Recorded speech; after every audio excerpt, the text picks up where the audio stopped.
Muy buenas, bienvenidos una vez más al canal. Me vais a perdonar la voz, estoy muy constipada, pero si no es por tiempo, es por constipado, si no por no sé qué, ya no quería retrasar más un vídeo, o sea, quería grabar vídeo esta semana. Así que, bueno, si cuando esté editando no me oigo súper mal, que yo creo que no, eh, lo subiré y si no, pues, pues nada, este vídeo lo he grabado para mí.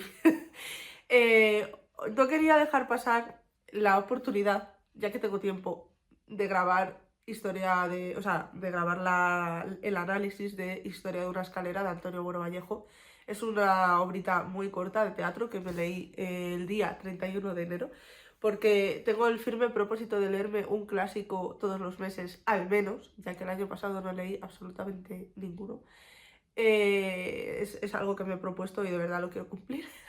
Así que, bueno, como se me pasaba enero y he estado muy centrada en los estudios y no me ha dado la cabeza para leerme los dochámenes de clásicos que tengo pendiente, dije, teatro también es clásico, teatro es ameno, teatro te va a entretener. Y me cogí Historia de una escalera y la verdad es que según lo estaba leyendo, no pensaba hacer análisis literario, pero según lo estaba leyendo me cambió tanto la perspectiva y el recuerdo que yo tenía de este libro, de este teatro, que me dieron muchas ganas de hacer este análisis. Hace mucho que no hago y bueno, pues quería traeroslo. A mí los análisis me gusta mucho empezarlos por una pequeña biografía del autor o de la autora, en este caso autor, eh, un poco para poner en contexto la obra en sí. Y también antes de empezar con la biografía quería decir que obviamente tengo chuleta porque no me sé la vida de Antonio Moro Vallejo, más quisiera, pero no tengo yo la capacidad para retener tantísima información. Pero sí que quería deciros que cuando yo iba al instituto en un pueblo de Guadalajara y me metieron a cascoporro la obra de Antonio Moro Vallejo porque este señor era de Guadalajara. Y de hecho le pusieron el nombre a uno de los teatros nuevos que hicieron mientras yo vivía allí, que se llama el Teatro Moro Vallejo, que por cierto es una pasada, o sea, tiene una acústica. Yo aquí haciendo apología de mi ciudad, para una cosa buena que tiene Guadalajara, oye. En fin, centrándonos un poco, la biografía de Boro Vallejo es un hombre, un señor que estuvo muy relacionado siempre con el teatro. Es verdad que escribió más cosas y tenía arte para otras cosas que ahora os contaré, pero estaba relacionado con el teatro desde muy pequeño. Su padre le inculcó mucho este tipo de arte y desde pequeño ya también él como que representaba o dirigía pequeñas obras de teatrillo así con juguetes. Imagino que con marionetas, etcétera. Y es un dato que me pareció muy curioso y muy entrañable. Cuando fue creciendo Antonio Bueno Vallejo, después de terminar el bachillerato, es cuando más se centró en temas filosóficos, políticos, sociales, y su obra, teatro y otro tipo, está muy centrada en plasmar este tipo de situaciones. Sobre todo hace mucha crítica social, aunque él se empeñaba en decir que no, pero al final la obra deja de ser tuya cuando sale a la luz, ¿no? Y muchas veces se le ha estudiado en la literatura como uno de los autores que más reflejaba la sociedad, todo tipo de sociedad en sus teatrillos. Entonces, bueno, pues es algo que, por cierto, en Historia de una escalera pasa a pequeña escala, pero sí que yo creo que hace un reflejo de los distintos tipos de sociedad que había en España en esos momentos. Luego, otros datos que me parece importante recalcar es que se quiso alistar como voluntario cuando estalló la guerra civil, pero su padre no le dejó. Y finalmente, finalmente, a finales de 1937 le llamaron a filas y obviamente pues estaba obligado a acudir. Ahí en la guerra civil, en este contexto, es cuando conoció a Miguel Hernández, que fue uno de sus mejores amigos. Incluso el retrato este famoso de Miguel Hernández está hecho por Bueno Vallejo. Y bueno, después de que acabara la guerra civil, Antonio Bueno Vallejo estuvo un mes en un campo de concentración en Saneja y le dejaron volver a su ciudad con la promesa o la orden, mejor dicho, de que una vez llegara a su zona de residencia se presentara ante las autoridades, cosa que no hizo, por cierto. Estuvo alistado en el Partido Comunista durante bastante tiempo, pero se fue alejando poco a poco de esta afiliación hasta que finalmente dejó de formar parte de él. Condenaron a muerte en 1939, pero le conmutaron la pena por 30 años de cárcel. Ahí es donde realizó el retrato este que os decía de Miguel Hernández, y también se dedicó a hacer retratos de todos sus compañeros de celda. En 1946 salió de la cárcel, libertad condicional, supongo que no sé por qué salían de la cárcel en ese momento, sinceramente. Wikipedia no lo dice. El caso es que salió de la cárcel, y ahí, al salir de la cárcel, es cuando empezó a abrazar sus inquietudes en la narrativa, hasta que finalmente decidió dedicarse a la dramaturgia. Se le conoce por muchísimas obras de teatro: La Fundación, La Tejedora de Sueños, La Ardiente Oscuridad, por muchas. Os las recomiendo prácticamente todas, porque, a ver, es verdad que no he leído todas sus obras, ¿vale? Pero he leído muchas porque, como os digo, en bachillerato, cuando empezamos a estudiar la generación del 36, y he leído estas tres que os he mencionado, las he leído, me han encantado. Ahora también os digo, las leí en ese momento, igual que Historia de una escalera. Y cuando he releído Historia de una escalera me ha cambiado el chip, porque yo recordaba Historia de una escalera como algo entretenido y más bien sarcástico, gracioso, tal, y es un drama absoluto, es una tragedia. Entonces, pues lo que yo recuerde de esa época como si tuviera 80 años, lo que yo recuerde o la sensación que se me haya quedado, a lo mejor me los leo ahora y cambio completamente. Igualmente yo os lo recomiendo porque al final son obras de teatro pues que forman parte de nuestra literatura y hay que conocer, así que sí que os recomiendo leer a este señor. Que se le conoce por muchísimas obras de teatro, pero Historia de una escalera le lanzó al estrellato, y es algo de lo que él ha renegado muchísimo, porque en palabras suyas, y las voy a leer porque no me acuerdo de memoria, en sus propias palabras, como digo antes, según él, Historia de una escalera es una obra inaguantable que se ha convertido en un tópico, en un lugar común de la enseñanza, y no solamente en historia del teatro español. Y en ese sentido él abominaba la obra. No puedo estar de acuerdo con él. Pero bueno, no seré yo quien contradiga las palabras del propio escritor. Igualmente, hasta aquí la biografía de Bueno Vallejo. Murió en el año 2000. Claro, por eso nos inculcaron tanto aquí en bachillerato a este señor. El caso, murió en el año 2000, recibió muchísimos premios, muchos, y bueno, pues es uno de los autores más influyentes en el teatro español. Ahora, vamos a la trama de Historia de una escalera. Como os digo, es un teatrillo muy corto y básicamente es un teatro en 3 actos. El primer acto empieza con... O sea, la excusa para empezar el acto es que el cobrador de la luz va a pedir pues la factura de cada vecino. Y aquí es cuando vamos a ir conociendo poco a poco pues, a todos los vecinos de la escalera, obviamente quejándose de lo caras que están las cosas, como buenos españoles que somos. Pero para que os hagáis una idea, cuando yo estaba leyendo esta obra estaba diciendo, de verdad, esto está escrito en 1949. O sea, por favor, ya basta. Es que está pasando lo mismo. O sea, yo desde que tengo uso de razón y desde que soy una adulta semifuncional que va a la compra y hace sus cosas y tiene que pagar facturas, es que no paro de oír siempre lo mismo. O sea, es que mis padres decían lo mismo cuando eran más jóvenes y yo estoy diciendo lo mismo, y es que, por desgracia, estoy segura de que nuestros hijos van a hacer lo mismo. Qué triste. Que vamos conociendo cómo se van quejando, pues siempre está la típica que intenta gastar lo menos posible, pero aún así tiene que pagar mucho. Esto luego está la que gasta por encima de sus posibilidades y todavía se queja de que a ver cómo lo va a pagar, porque claro, no puede. Luego también está la que no puede pagarlo directamente y como que intenta azuzar la caridad, iba a decir la caritividad, azuzar la caridad de sus vecinos, en fin, un poco pues esta mini sociedad que os decía al principio del vídeo.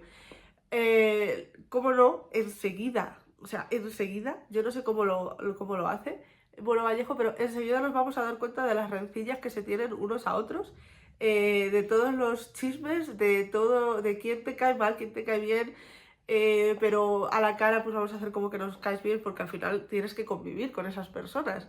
Eh, yo creo que ahí es donde yo decía, o donde yo quería recordar que era más graciosete el teatro. Pero es verdad que luego la historia de cada vecino y cómo se va sucediendo todo es más dramático que otra cosa. En fin, en este primer acto lo que más vemos es, pues eso, cómo se van generando estas rencillas entre, pues, líos amorosos, envidias, gente un poco más tontuela que como que no se entera de las cosas. Es cuando conocemos a todos los personajes, les vamos poniendo como su etiqueta, ¿no? Pues está el idealista que todo lo quiere pero no hace nada por conseguirlo. Luego está la persona que también en su idealismo vemos las dos corrientes, ¿no? La corriente más individualista de esta persona que quiere emprender para ser mejor, pero no está dispuesta a sacrificar todo el trabajo que conlleva eh, llegar a ser alguien solo por tus propios medios, esta corriente. Y luego está la otra que es pues que a través del sindicato, a través de la unión de todos, conseguir elevar a todo el mundo para que tengan todos las mejores condiciones posibles. Y bueno, obviamente entre estos dos hay rencillas, hay disputas, no es que se odien, pero es una de las cosas que vemos reflejadas ahí. Tenemos los celos pues de dos personas, dos de los vecinos que están muy enamorados en este enamoramiento juvenil, en este primer amor. Luego otra vecina que en realidad lo que busca es más estabilidad, más que pasión, en fin, este tipo de cosas. Y ahora pasamos, o sea, los tres actos van reflejándonos o van enseñándonos cómo van solventando estas pequeñas rencillas, estas pequeñas envidias. Y claro, a lo largo de los otros dos actos también es cuando vamos a ir consolidando de qué trata la obra, que lo principal, o sea, el principal punto, el principal elemento de este teatro es el paso del tiempo. Cada acto nos va añadiendo 10 años desde el primero, o sea, al final la obra se desarrolla a lo largo de 30 años en la misma escalera con los mismos vecinos prácticamente, pero ahí vamos viendo pues cómo las personas que antes estaban en sus 40 pues van envejeciendo, van muriendo, sus hijos no vuelan del nido porque no se puede, porque os pensáis que el problema de la vivienda es de ahora y podéis ver aquí no hay quien viva. Es algo que se lleva arrastrando en España pues desde 1949.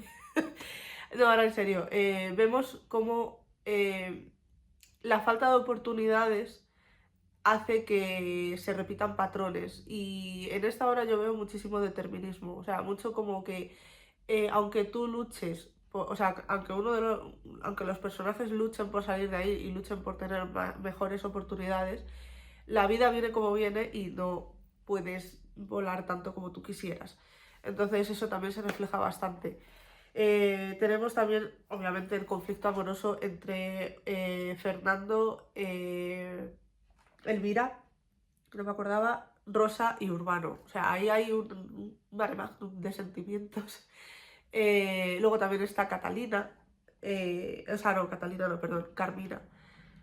Tenemos el trío principal que es Fernando, que está enamoradísimo de Carmina, pero sus circunstancias propias de Fernando de querer subir un escalón en su estatus social le hace casarse con Elvira porque tiene más dinero. Eso es lo que nos deja entender la obra. Claro, luego durante todos los años, como tienen que vivir en el mismo sitio, pues están juntos, porque Urbano también es una persona como más estable en el sentido de que no es tan pasional con las cosas serias de la vida. Entonces, Fernando sigue enamorado de Carmina, pero Urbano le puede dar un futuro más tranquilo a Carmina para que salga de su casa, para, en fin, para establecer una familia, etcétera. Pero cuando todo esto se va desarrollando en una escalera, pues obviamente Fernando mira con inquina a Urbano, Urbano le amenaza, en fin, este tipo de cosas. Eh, todos tienen hijos, o sea, Carmina y Urbano tienen una hija, Fernando y Elvira tienen dos hijos, el hijo mayor de Fernando y Elvira, por supuesto, está enamorado de la hija de Urbano y Carmina, que también se llama Carmina. Y ahí es donde os digo que vemos la repetición de patrones y el hecho de no poder salir de esa mini sociedad te limita tanto las oportunidades que acabas repitiendo el mismo patrón que tus padres. Y eso es algo que también deja muy claro esta obra, que estamos condenados, entre comillas, como seres humanos, no como personas individuales, pero estamos condenados a que si no podemos avanzar o no podemos, es que no sé cómo explicarlo, si no podemos salir de algo que nos limita, parece que estamos condenados a repetir los mismos patrones. Obviamente esto es literatura, pero bueno, es literatura basada en la vida y es un reflejo, yo creo, bastante fidedigno. A lo mejor es un poco la dinámica que traigo de leer costumbrismo y determinismo, pero cada vez estoy más segura de que es muy difícil no repetir un patrón aprendido, un patrón heredado, un patrón, llámalo como quieras, si no eres capaz de romper esa herencia. Estoy filosofando demasiado pero esto es lo que me gusta, a pesar de ser un teatro tan pequeño, cuando me he puesto a hablar de él, cuando me he puesto a reflexionar sobre él, lo que consigue una obra costumbrista o una obra que refleja la sociedad, lo que consigue es que pienses y te pares a reflexionar y y a darle vueltas al hecho de si es solo literatura, si es solo reflejo o si de verdad como sociedades, como pequeños grupos de sociedades, nos comportamos igual que nuestros padres, abuelos, etcétera. No sé si por costumbre, no sé si porque el ejemplo está muy arraigado en nosotros, no sé si porque queremos seguir sus pasos. Oye, que también hay gente que simplemente pues quiere seguir los pasos de sus figuras. No sé, pero justamente ese punto, justamente ese elemento que trata la obra, ese determinismo, a mí me hace pensar muchísimo. Y a lo mejor por esta razón es por la que la obra está persistiendo tanto en el tiempo, porque yo sé que se sigue mandando en los institutos, al final los clásicos se tienen que leer. O sea, una persona que se está formando tiene que conocer de dónde viene y una de las mejores formas yo siempre voy a defender que es la literatura, sobre todo los clásicos que han ido perdurando a lo largo de los siglos, décadas, etcétera. En conclusión, tengo que reconocer que, como os decía antes, yo recordaba esta obra más amena. A lo mejor solo me fijaba, solo en ese momento, en mis 20 o en mis 10, bachillerato, creo que fue, sí, 17, 18. Yo solo me fijé pues en lo básico, los líos entre Fernando, Elvira, Carmina, Urbano, en fin, todo esto, y dejé a un lado el tema más social. Y pues eso, pues a lo mejor el paso del tiempo, la edad, las responsabilidades, que ahora yo me esté enfrentando a otro tipo de situaciones, me hace darme cuenta de lo difícil que es la vida, el engaño tan absoluto que hemos tenido durante nuestra infancia y adolescencia, en la que lo único que queríamos era crecer, ser mayores y hacer nuestra vida. Pues ahora yo al menos sí me doy, joder, no puedo hablar ya, yo al menos sí me doy cuenta de que no es tan fácil, no es tan fácil a lo mejor no caer en esa repetición de patrones, no es tan fácil perseguir tus sueños o no es tan fácil dedicarte a lo que se supone que tú te tendrías que dedicar, no es tan fácil aprovechar esas oportunidades que te han podido dar tus padres, porque la vida no es tan fácil. La vida te viene como te viene y no puedes hacer otra cosa sino pues acoger sus envites y tirar para adelante. Y es lo que hay. Entonces, ya sea en una escalera de 1950 o ya sea en un Madrid del 2026, lo que a mí me enseñan este tipo de libros es a coger el toro por los cuernos y a salir de todo. O sea, hay que tirar para adelante. No queda otra que tirar para adelante. Y aprovechar todo lo que podamos, los pequeños momentos de felicidad y tranquilidad, como grabar un vídeo de una reseña de un libro que te ha encantado mientras te tomas un café y te ahogas porque tienes muchos mocos. Sin más, no tengo mucho más que decir de la obra. Espero que os haya gustado. Si la leéis, por favor, o la habéis leído o lo que sea, me lo dejéis en comentarios. Y sin más, muchísimas gracias por ver el vídeo. Lo siento mucho porque yo personalmente soy una persona que cuando escucho a otro compañero así tan constipado es como, pobrecito, espero que se recupere pronto. Estoy bien, no me encuentro mal, solo tengo mocos. Pero bueno, el caso que espero que os haya gustado el vídeo y sin más, nos vemos en el siguiente.